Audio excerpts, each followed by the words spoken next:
And we are live. So, welcome to episode 283 of An American Werewolf. I am Michael Martin, the American Werewolf. Forgive me. I'm getting over a little bit of a cold, which I had this past week, so I may have to stop for the occasional hack. In the house tonight, we've got returning from a tour of the Far East, we've got Rod. Hey, how you doing? What's happening, man? And as always, you know, like everybody else has all these elaborate setups and names and like social media tags. And Rod always just has Rod. I'm simple, man. Always been simple. I could put Chester, Cheeto, or something, maybe. Yeah, that's up to you. I would not insist upon it. I would not. And we've got Eric from Hey Internet. Eric here. Nice to see you, man. Yeah, good to be here, dude. Yeah, bro. Hey, Eric.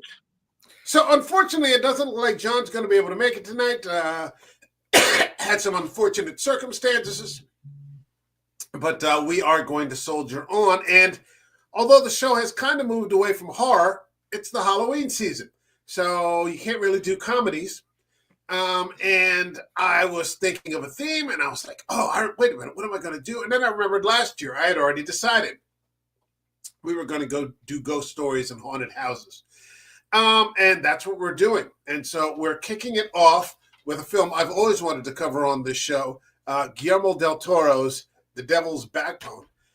If you guys are ready to go, shall we kick it off? Let's do it. Come on. Start kicking.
So,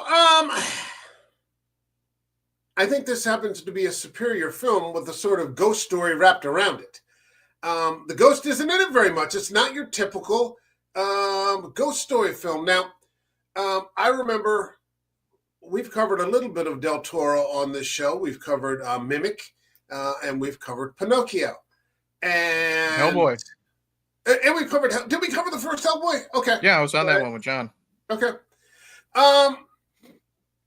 This happened right after Mimic, and I remember Del Toro saying that he had such a horrible experience with the Weinsteins, for a short period of time, he almost considered never making another film again, and he left America to go to Spain to make this. And he said that the experience was a 180 of what he received with the Weinsteins, and that the producers, the money people said, look, we're the money people, we're not the creatives, you're the creative. Here's our money.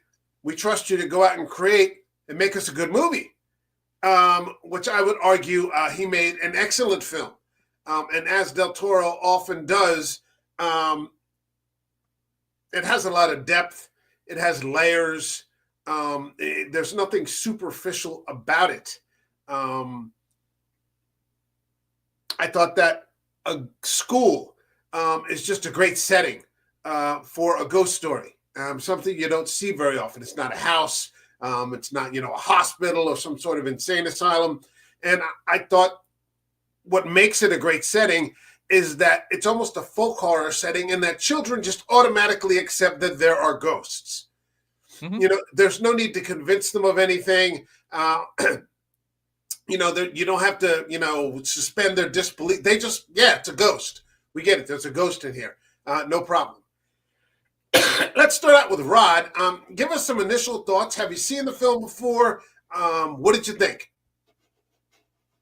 No, I've never seen this film before. I'm not a big subtitle person looking at the movies, but I really did enjoy this movie. Because it's Halloween and Devil's Backbone, you think it's going to be a dramatic horror movie, but it's like you said, it's a horror movie it's a movie that's wrapped around horror wrapped around it. You know what I mean? Not much. It's a love story. It's about relationship. The characters are very well written in this. You come out cheering for the ghost, you know what I mean? Which you don't expect in a horror movie, that you're going to come out and say, oh yeah, I want this ghost to get its revenge. But overall, I really, really enjoyed it. And cinematography was great. It's not eerie, creepy. So yeah, it's a good movie. Okay. Eric, what do you think? I see you own a copy, so I assume that's a good sign. I bought it sight unseen. Criterion was having one of their sales, so I bought the Blu-ray. And just been waiting for a time to crack it open, because kind of like Rod, I'm not real big into subtitle movies. I just have difficulty with my eyesight reading it, the way my eyes are right now. But I know how Spanish horror can be. Mike, you got me into the Rec franchise, so I know how that can go. I know how Del Toro is. I was expecting more of a ghost story, because that's just how it's usually always thrown out to me. This is, a great ghost story. This is a good ghost story, blah, blah, blah.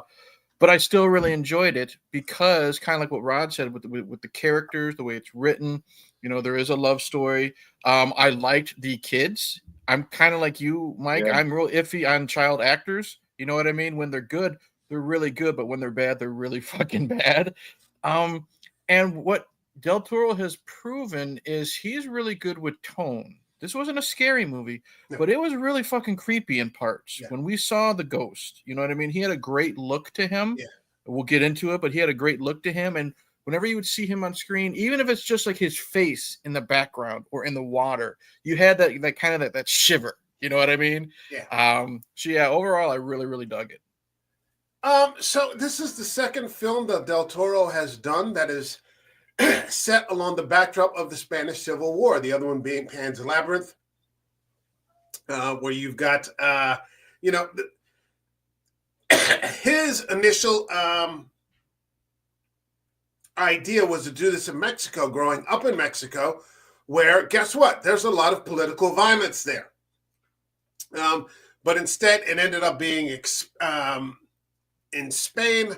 The lasting impact of the war, this isolated sort of school and building, and, these kids who end up just sort of bonding around how fucked up everything is, because it's not a school, really. It's an orphanage. Right.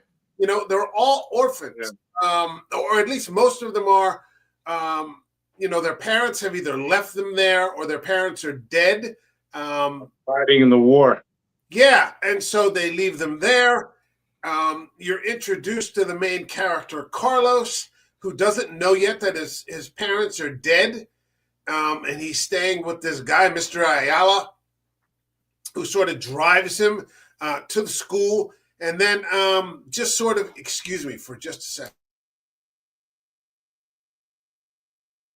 Once a year, I have to do a show like this where I have a cough and I have to constantly turn off the microphone. You're good, dude. He just drops him off, and then he just kind of abandons him. Nobody prepares him or anything like that, and he's just devastated. He doesn't even know that his dad's passed.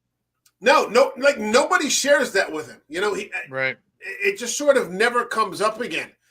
You know, everything is just kind of broken down in the country. People barely have enough food to eat. And those are the people like at the school that are doing relatively well. Everybody else is just out there murdering everybody. And then you've got a character who I think is one of the worst villains I've seen in a long time, Jacinto, who is the caretaker and sort of a graduate of the orphanage, who just sort of lives there now. He's like the caretaker. Yeah, he's taking care of a lot. He's taking care of a lot. Yeah, he's taking care of a lot of things. He's taking care of Jacinto, basically, is what he's doing. And it's a great mix of characters. You got the headmistress. You got the one teacher who's in love with the headmistress, but you know he always stops short, you know, and you know never bothers to initiate anything. You've got all the kids. Take it for a second, would you guys? Yeah, well, yeah, I really liked it because, like we were saying, you know, these are great characters, and yeah, the groundskeeper is just a vile piece of crap. You know what I mean? You could tell right away there's something off about him because he's very harsh towards the kids in the very beginning, and it definitely goes full circle when you find out he literally is all just about himself. And if you're in his way to get what he wants, it doesn't matter if you're an adult or a kid, and that's what made a great villain for me. I thought the kid Jaime was going to be the villain somehow. You know what I mean? Yeah. I thought he was going in that direction in the very beginning, being the bully and knowing that he had something to do with Santi's murder or Santi's death or something. He was there. So I thought he was going to be the villain, but it kind of took a turn, and then they started to focus on whatever his name is, Jacinto. It's easy enough. Yeah, it would have been easy enough to believe that you know Jaime had something to do with Santi's death. Santi is the ghost in the story. He certainly starts out that way. I think what makes Jacinto an effective villain is that all of his actions are motivated. It's like maybe one day I think we are going to cover the movies of Taylor Sheridan. I've got a format for the show that I'll discuss with you guys. Sure. But I sent Eric a film called Hell or High Water. Yeah, that was good. And remember, Rod, have you seen that movie with Chris Pine and Jeff Bridges and Ben Foster? It sounds familiar. I think I may have, but I don't recall. They're Robin Banks. And a lot of it is about the shame of poverty. You know, they're just poor, and they've always been poor, and their parents were poor, and their kids will probably be poor, you know, in these dying towns. And so it sort of sets these characters up for a rationale to do whatever they think they should want to do in order to escape poverty. You know? And so Jacinto just isn't a flat villain. Like, he could have been a person who said, my God, you know, I've survived all this. My parents dropped me off. I've lived here my whole life. Now I could be a role model. I could be anything, you know, and protect these kids. But he's so self-obsessed and so ashamed of being an orphan and so ashamed of being poor. That is, it's like eating away at his soul, all the greed and the envy. He doesn't see anyone but himself, and he proves literally that he is willing to do absolutely anything just for a few bars of fucking gold. Right. Yeah. It's a he's a breathtaking villain, man.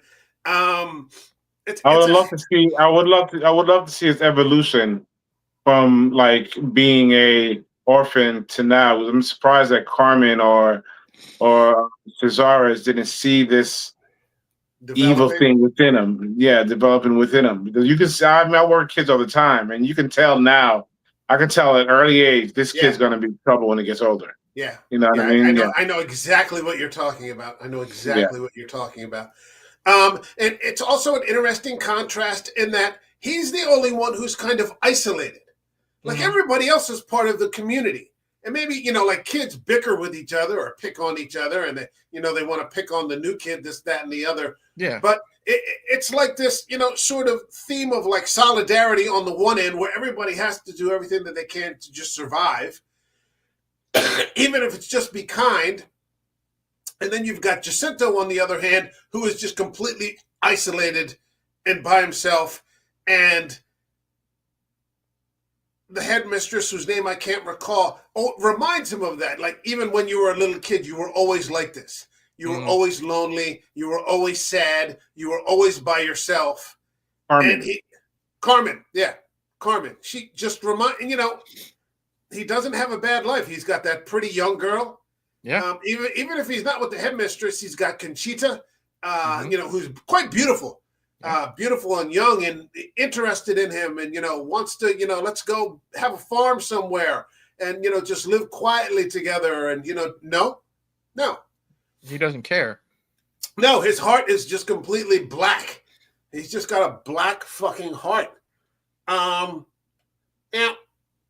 Toro, he thought that like this was a spiritual predecessor to like Pan's Labyrinth. And again, you've got the Spanish Civil War set up with a child's perspective. What did you think of the Carlos character? I liked him. I thought I thought his acting was really well done.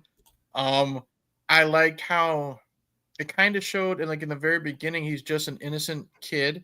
Because you got to remember, even if this is going to be a heavy movie or not, you got to remember these are children. And I like just the little simple things, like when he's dropped off and he doesn't realize what's going on. He's just there playing with slugs. You know what I mean? That's what kids do. They do disgusting things like play with bugs and stuff like that. And I thought that was, whether it's in his intention or not, I thought that was Del Toro showing me just how this is just an innocent kid. You know what I mean?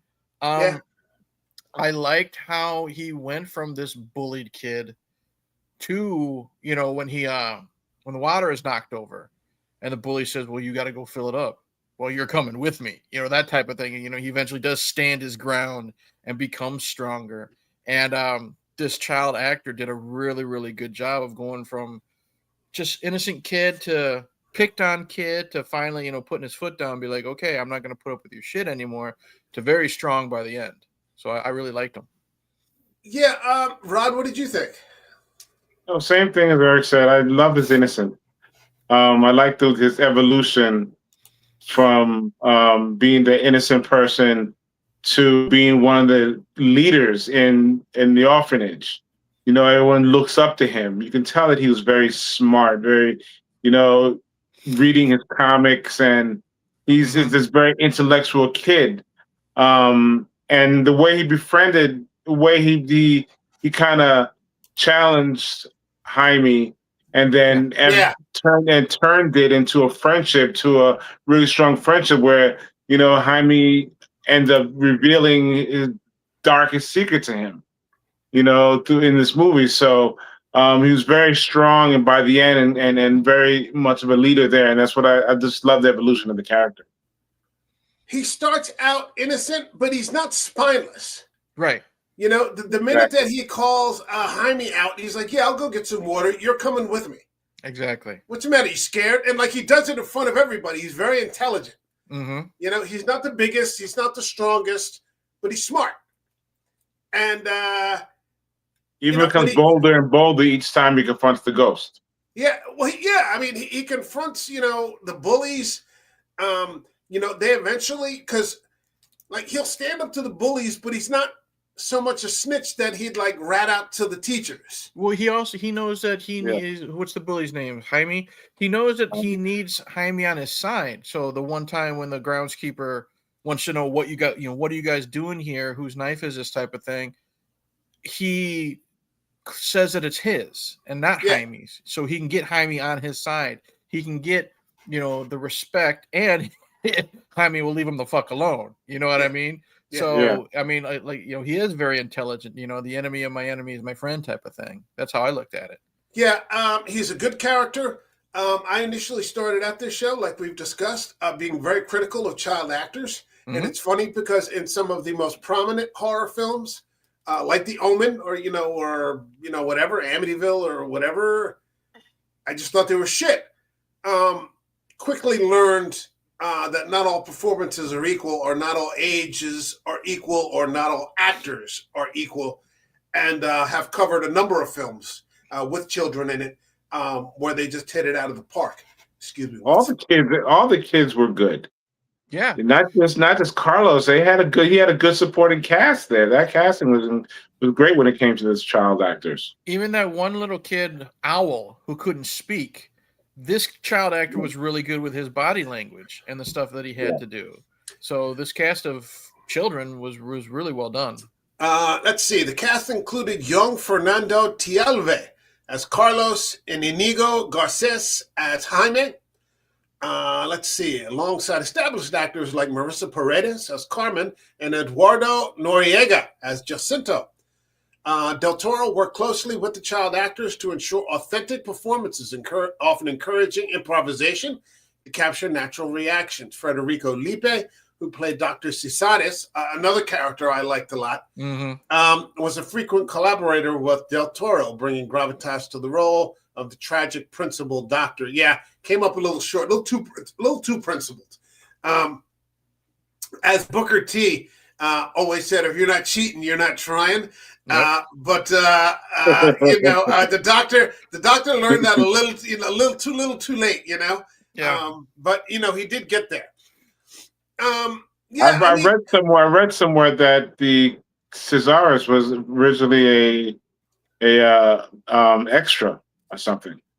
I'm not sure that's true or not. And then he got bumped up by Guillermo. Hold on a second. You guys, there was some interesting information that I saw about all the different ideas that Del Toro had for this. Like this was, here it is, originally supposed to be set in Mexico. Let me pull it up here for you, and we can take a look at it together. No, okay, that's not it. That's it. Okay. I don't know if you could see that. It says it was independently produced by Agustin Almodovar as an international co-production between Spain and Mexico, and was filmed in Madrid. Del Toro wrote the first draft before writing his debut film Kronos, which is a fantastic film. This very different version was set in the Mexican Revolution and focused not on a child's ghost, but on a Christ with 3 arms. According to Del Toro, and as drawn in his notebooks, there were many iterations of the story, some of which included antagonists who were a, quote, doddering old man with a needle, a desiccated ghost with black eyes as a caretaker instead of the living Jacinto, who terrorizes the orphans, and, quote, beings who are red from head to foot. That would have been pretty trippy looking. Mm-hmm. Yeah, those would have been pretty trippy looking. He's got a thing of putting his movies in wars too, because he said like this one and Pan's Labyrinth and Pinocchio was during World War II, I think, wasn't it? Or World War One? One of those. World War I, I think it was. Yeah. Was it 2? Yeah, because there was Mussolini. Remember? Oh, that's right. And a lot of people didn't like it, but I loved his ghost story, Crimson Peak. Visually, it's just beautiful to watch. I know, Eric, you may not like it because your boy Charlie's in it. Yeah. But I thought Jessica Chastain was good. And I loved Tom Hiddleston. And it's just, the settings are just exquisite. As mentioned in the Spanish Gothic interview on the DVD, the name of the movie was originally to be taken from the Devil's Backbone mountain range, setting in Mexico. This was changed when the movie wound up being set in Spain, which the Devil's Backbone was a reference with those babies in the that was rum, the impotence rum. That was a fucked up scene. Jeez. That's well, I mean the reference to the term the Devil's Backbone is a reference to spina bifida, which I mean because they're talking about a lot of diseases back then. Right. I think they were talking about tuberculosis still, and things like that. One scene showed jars of a liquor that Doctor owned. Each contained spiced rum called limbo water. preserving a fetus that died from spina bifida. The doctor said the drink was rumored to cure impotence and was sold to fund the school. This became the origin of the name. As to motivation for the villain, according to the actor who portrayed him, Eduardo Noriega, Jacinto, quote, suffered a lot when he was a child at the orphanage. Someone probably treated him wickedly. This is his heritage. And then there is the brutalizing effect of the war. Noriega further notes that what Guillermo did was to write a biography of Jacinto, which went into Jacinto's parents, which they did in life and more, and gave it to me. So he was being bullied. He was more the Carlos character in his backstory. Yeah, and I guess he just turned ugly because of it. Yeah. I guess he just... Yeah, it does. The cycles repeat themselves. So, I mean, what the fuck was up with that water? Jesus Christ. See, because, I was wondering because, again, I'm going into this blind, and Devil's Backbone, I don't know if this has to do with, the a devil ghost reference or if it's a Satanism reference. Right. No, it's just a jar of fetuses with rum and a bunch of other shit in it.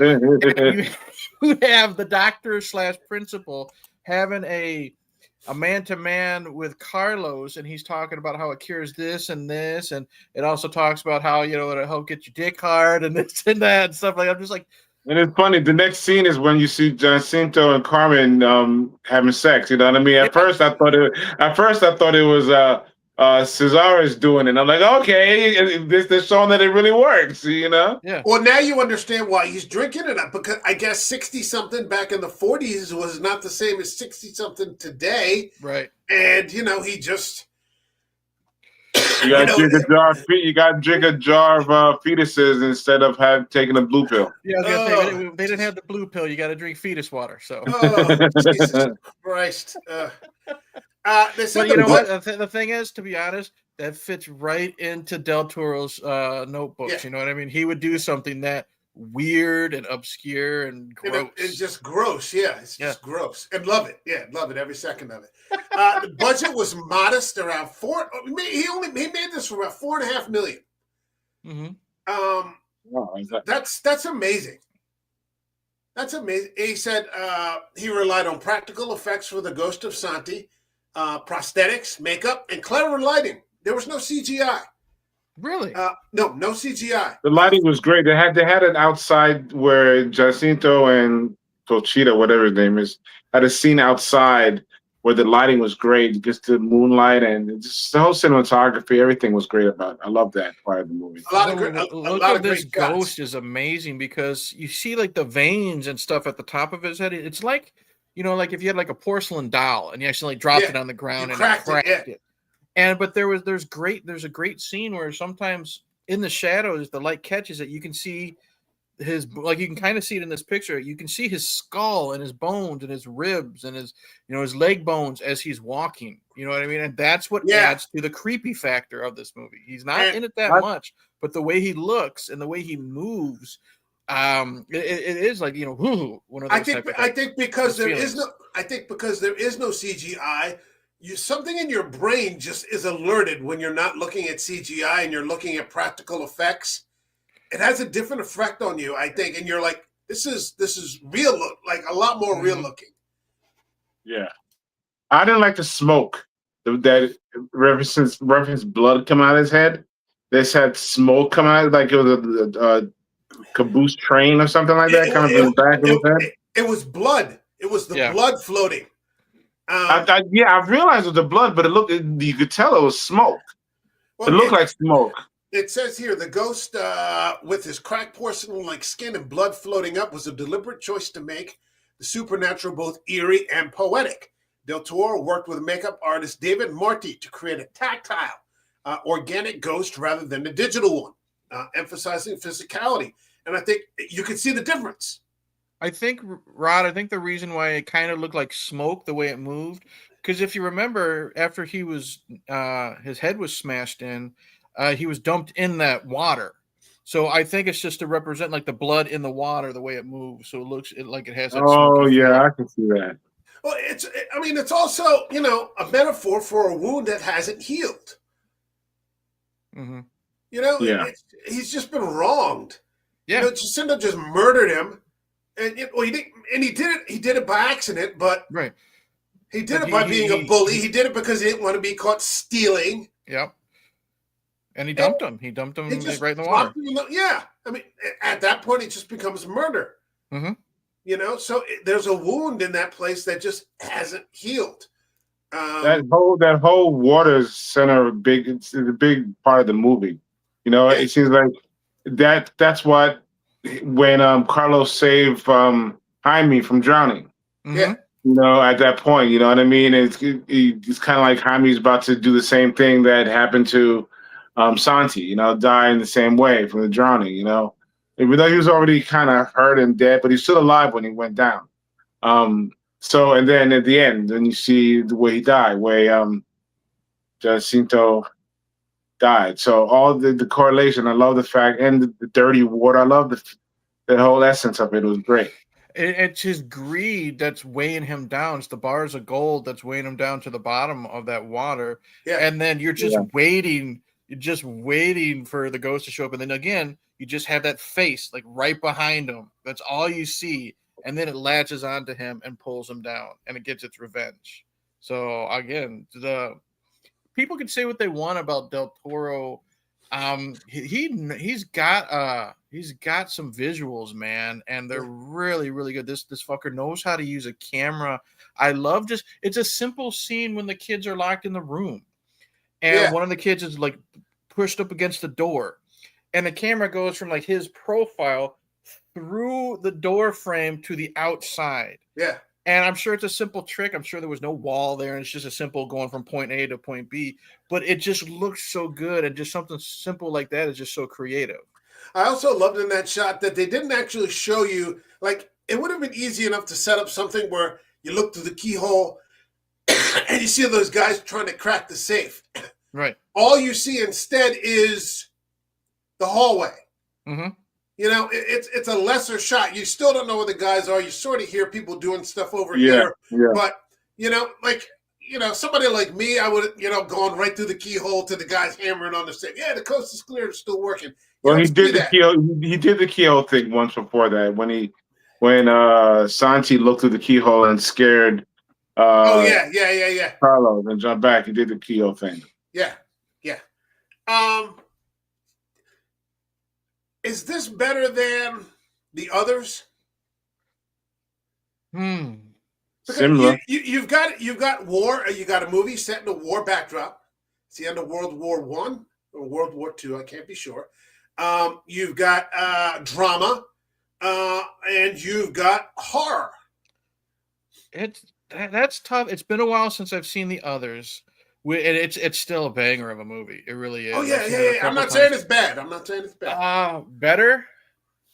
I don't know, because I like how, you know, the movie's old enough, and you've already discussed it on this show.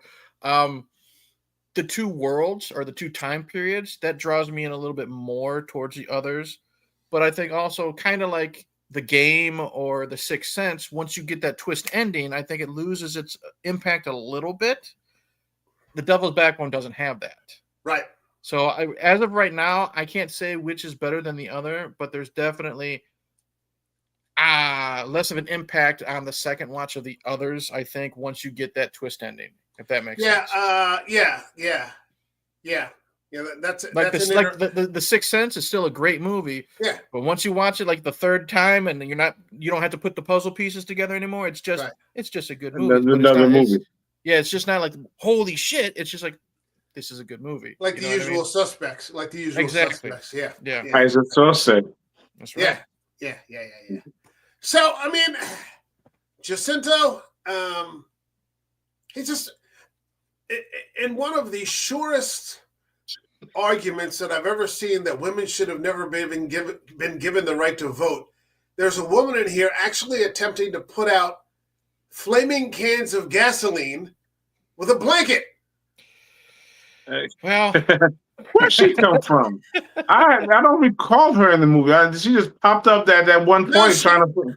No, she's been in there. She was in there throughout. She was the one who opened the door when Carlos had been sleeping in that closet that he locked himself in. Yeah. Oh, okay. Closet. Yeah, she had the handful of like blankets and stuff. Yeah, the linen, the fresh linen for the day or whatever, and this, that, and the other. And yeah, I'm like, she's trying to put out flaming cans of gasoline. Well, she was hired for her cleaning skills, Mike, not for her fire prevention. Yes. But I mean, I think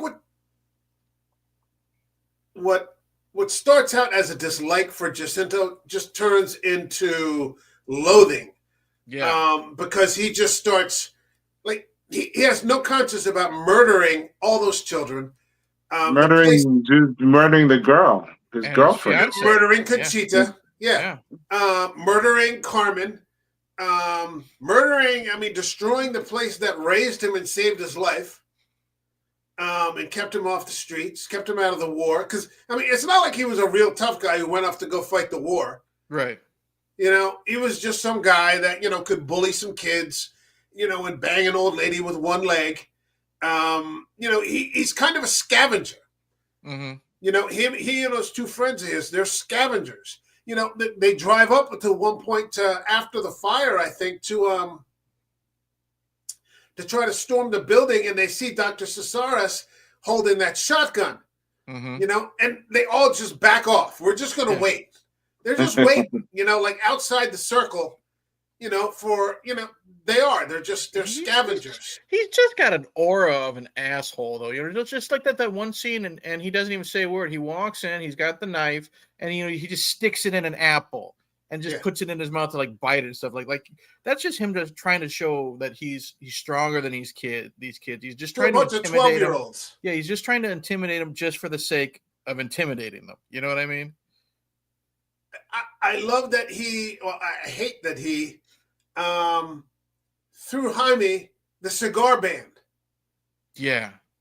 That's an asshole. I love that relationship too. The whole Jaime Conchita relationship. That was cute. That was great. He gave her that cigar band, and she put it on, and I think. Yeah, I think she put it on her ring finger. She did. Yeah, put it on her ring finger. She did. Yeah. Yeah. Jaime, 12-year-old, whatever, more honorable than this grown man. Yeah, he's just like, he's just got a crush on his teacher. That's all it is. Yeah. And he knows it's not going to go anywhere, but it's like, giving the apple to the teacher. The kid that's got a crush on her, give her 2 apples type of thing. He's trying to make a move that's going to go nowhere. But then this asshole, he asks, what is that? And she basically says, oh, nothing. You know what I mean? Yeah, child stuff. Yeah, kid stuff. And then when he gives it back to Jaime, I'm just like, wow. That's just one of those. That's not just, cutting someone. That's the salt that you sprinkle on the wound. He's evil. Yeah. Yeah, exactly. Look what I did to your girl over here, Yeah. Yeah, my girl. I killed my own girlfriend. For a couple of pieces of gold. Just because she wouldn't apologize. Right. Yeah. For what? For shooting him. He deserved a lot. She should have shot him again, but Yeah. That's not the way the story was written. I don't know. Jaime tells the truth. They all band together. I love that all those kids got together and just killed him.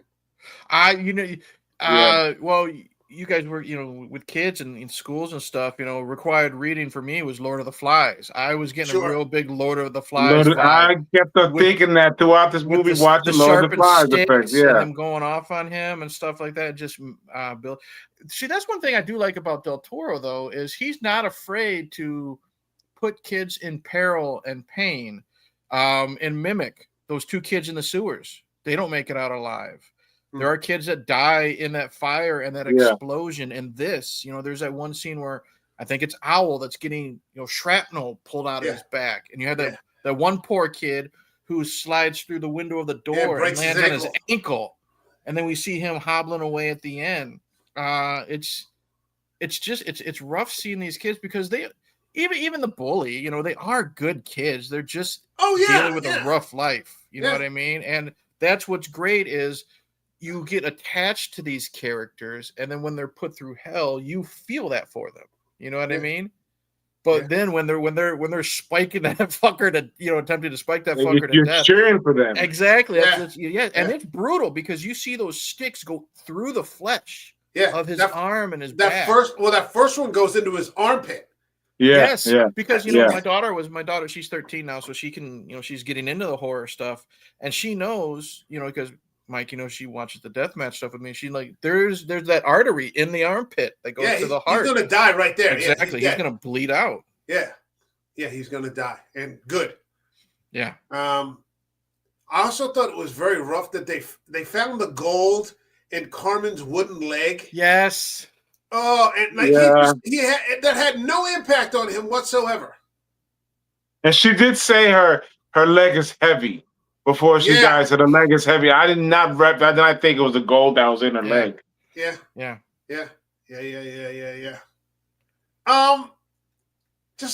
think it's a great movie. I'll tell you this. Going into it, I was thinking, I'm like, I wanted more of the ghost story. But by the time the film ended, I was okay with it. You know what I mean? I was okay that it is a story. If you tear the plot apart, it is a story about a haunted orphanage.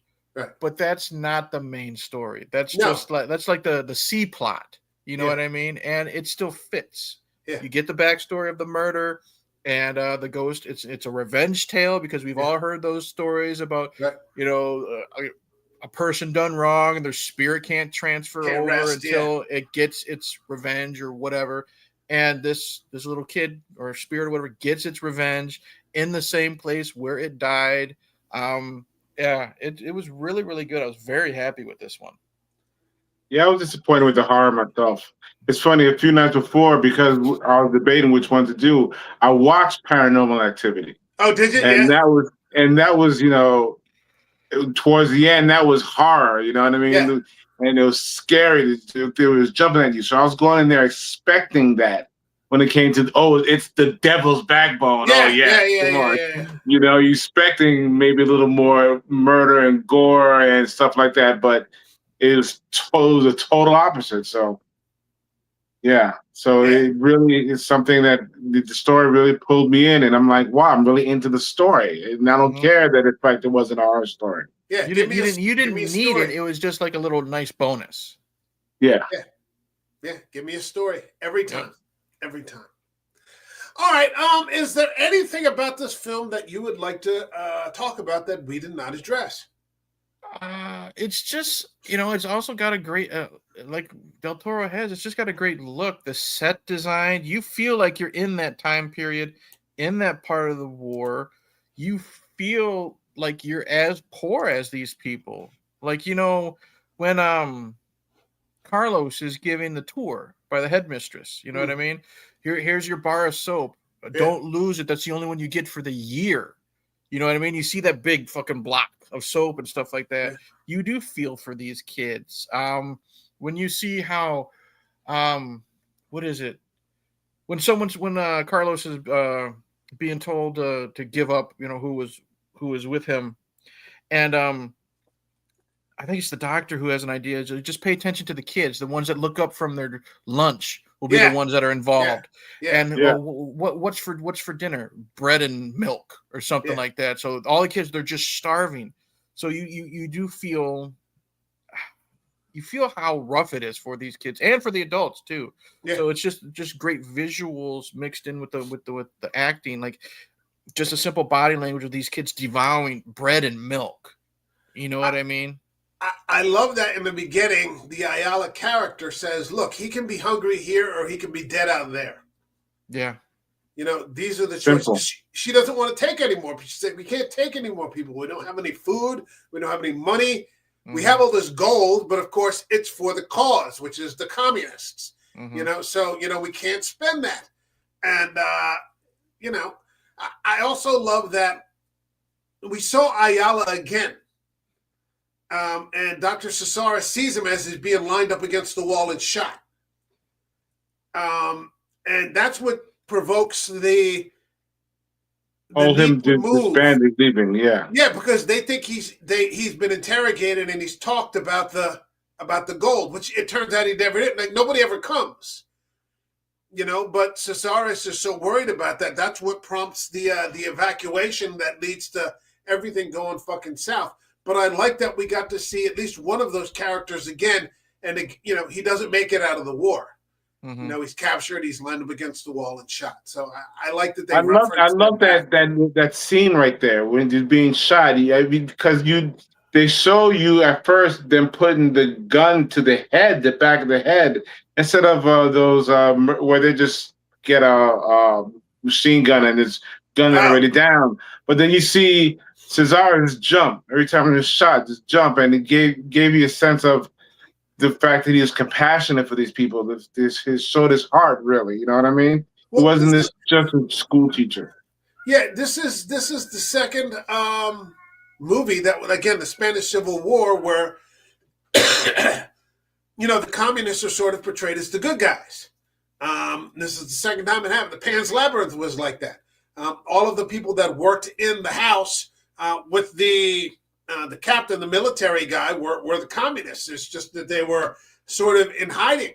And again, that here. So, I mean, the Dr. Casares and Carmen, probably all on the same side. Conchita, not Jacinto, he's on his own side. But yeah, the second time he's made a film where it's been portrayed like that, where the communists are kind of the good guys. What? Oh, yeah. So, I'm not a fan of communists, but it's still a great fucking movie. Mm-hmm. Okay. Rod, is there anything we missed that you wanted to talk about? No. One thing I really loved is the way the ghost came in the end. I think Eric talked about before and pulled Jacinto down. You know what I mean? That effect, and like I mentioned before, the water and the lighting of this was great. It reminded me of these old 1950, 1960 horror movies, in a sense, the way it was filmed and shot. So overall, it was I just really enjoyed. I surprisingly enjoyed the movie. It says it was shot in Madrid, Spain, and the orphanage was a meticulously designed set to evoke desolation and decay. Cinematographer Guillermo Navarro used muted sepia-tone colors to create a haunting, timeless atmosphere. So, okay. All right. Let's get to the part in the stream where we rate the film. This channel has a rating system that goes from 0 to 5 up by halves. So 0, 0.5, 1, 1.5, all the way to 5.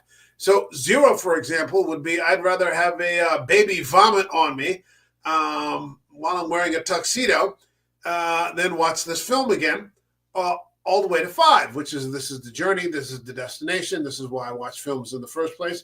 Rod, what would you give Guillermo del Toro's The Devil's Backbone? I'll give it a 4. Okay. A solid 4. Like I said, I love the story, the different stories in there, the story about the war, what was going on, and the fact that I was trying to supply and help pay for the war. I love the love story, both love stories, and as I love the children, the acting, the children, the characterizations, all the characters blended well together. Like I said, I wish it was more of the horror part was a little bit more part of it. Mm-hmm. And that's why I didn't say it was a great movie, because I was expecting more from the horror part of it. But yeah, I gave it a 4. I really enjoyed the whole thing. All right. Eric, what do you got for us? I'm going to give it a 4.5. I'm going to give it a 4.5. I love the look. I love the stories. I love the love stories like Rod likes. The acting from everybody is great, especially the kids. It has this creepy, eerie feeling. Like I said, every time the ghost, the specter is on screen, you have that little chill. You'll run up your spine a little bit, just the way it's shot, the shadows and the lights and stuff. Honestly, the only thing, and I'm still not sure yet, maybe with a second viewing, I might give it a 5. The only thing that maybe is knocking is I'm not sure if I really liked how the doctor became a ghost at the end to help the children. That's just me first time watching it and finishing it like 20 minutes before we went live. You know what I mean? I'm The not sure about doctor's the that. one that unlocked the door, didn't he? Wasn't he? He unlocked the door and he left the handkerchief, and then you see him walking out with a shotgun, watching the kids as they go out into the distance. So, but that, you know, that might change with the second viewing. I will say this though, this is definitely not going to be the only time I watch this. Yeah. So and it is something that you know, I don't have to watch during Halloween time, right? Spooky season. So, but 4.5. It's great for like a rainy Sunday. You know, something like that. It's great for one of those. I'll say this: if no one's ever seen it, watch it in the dark. So those scenes with the ghost, I think, are more impactful. Yeah. I would go with a 4.5. 4.5. I won't go with 5 because I don't think it is a 5. It's not the highest level, but it's pretty fucking good. You got great stories, you got great effects, you got no CGI, great set designs. What's not to like? I accept it for what it is. I mean, seeing it now 3, maybe 4 times over the course of years. I think it's the best ghost story that I've seen. Now, and I've said that before. I did see something recently, though, and I'll have to rewatch it again. Steven Soderbergh did a movie earlier. He did a ghost story earlier this year called Presence. And the only name actor in there was Lucy Liu. And she's like at that age now where she plays the tiger mom. That's what she's doing these days. But she was in that Soderbergh movie, and it's from the perspective of the ghost. It's shot, so it's just the camera angles are just crazy, and that, you know, might race down the stairs and stand in the middle of this conversation for like 2 or 3 minutes, or this argument for like 2 or 3 minutes, and then go, you know, some other place in the room and like look at something else as the story sort of develops. That's pretty fucking good.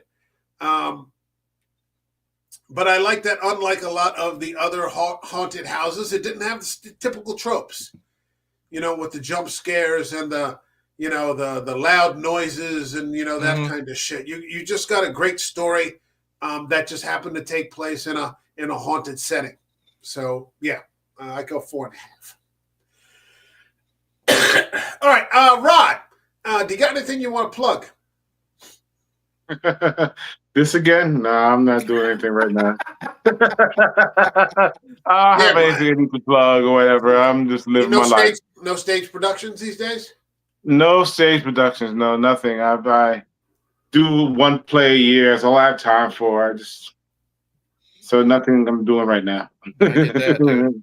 All right. Eric, what do you got for us? Hey, Internet. Eric here is the YouTube channel. Every month has a specific theme. So that's the type of films I'll be watching and discussing. Last month was Stephen King September. So along with some of the shitty Stephen King movies that are always there, I also have I'm proud of the videos I did on Stand By Me and also The Long Walk. The Long Walk is probably one of the best films I've seen in a long time. This month is Oddball October, which is full of movies that Mike wouldn't be caught dead watching. But what the theme is, just movies that are just kind of weird, whether it's weird creatures, weird characters, or weird plots. I am going to throw in some David Lynch, though. Class it up a little bit, because a lot of his movies are really fucking weird to me. And I do want to have that. You should have that under a theme of movies you can't understand. But okay. Yeah. And then I'm also going to throw in Cronenberg's Videodrome, because what I've seen, that's weird as hell. And interview-wise, this Saturday at 8 p.m. Eastern, deathmatch wrestler Insane Lane, who just did his final match. He's given me his very first interview after 20 years. We're going to talk about that and where he's going from there. I have pro wrestler James Fury scheduled for next month in November. And I don't want to jinx anything else too far ahead, but I am now bringing back my interview series. And after the new year, when all the theme months are all said and done, I'm going to kind of scale back like solo reviews, because I've been on YouTube for 10 fucking years. What more can I do, discussing a movie by myself? So I'm really enjoying these interviews that I've been doing with, you know, wrestlers and actors and actresses and stuff like that. I'm going to focus more on that on the channel. But yeah, that's what's in the pipeline so far. All right. So sounds like lots coming up. All right. That's good to hear. For this channel, we'll be finishing out the rest of the month with more haunted houses and ghost stories. And that's going to include, let's see, next week, Paranormal Activity. This is the whole, all 6 movies right here, but we're going to be covering the original Paranormal Activity. Sorry, Rod, but at least you got to watch two decent movies. And then we're going to cover, get into some Japanese haunted houses and ghosts with Ju-on. And then we're going to get into Ringu. And I can't wait to get into Ringu. I love that fucking movie. Can I plug one more thing, Mike? As you wish. I have a new live stream that I do with my friend Melissa every 2 weeks, so every other Wednesday. It's mostly a horror-related live stream podcast. She is a newbie to horror. She doesn't really watch horror, never watched horror growing up, and it's me kind of introducing her to that. And we've had a few episodes so far. So we've discussed The Substance, Train to Busan, and our previous episode that we did, which was, I was very surprised she had never seen it before, was on De Palma's Carrie. So if you want to check that those out, and we'll just keep on going forward with that. Yeah, every other Wednesday. Okay. All right. Sounds good. After Halloween, we'll have a new format set up, but I won't get into that for now. We'll talk about that at the appropriate time. What? The tease. You're teasing everybody. Oh, I thought you said T, like the letter T. I'm like, what the hell is he talking about? No, tease. No, yeah. It's not that big of it won't be that big of a shock, but it's just a format, and it'll well, we'll talk about it when we get there. Sure. All right, Rod, I hope you can make it more often instead of once every 16 months. That would be nice. I'm definitely gonna be coming back more often. So yeah. This is episode 283, Rod. It'll be good to see if we can get you before episode 383. That'd be a goal of mine. Let's let's see if we can get you before 300. Bet, definitely. No, well, I'll be there. I'll be back sooner than later. Good. All right, good talking to you, man. All right, my thanks to Rod, and that's it. And then my thanks to Eric from Hey Internet Eric here. We will see you all in the next video. The Halloween season is here, so at least for these next few weeks, we'll be revisiting horror. All right, take care, everyone. God bless you. Go Phils.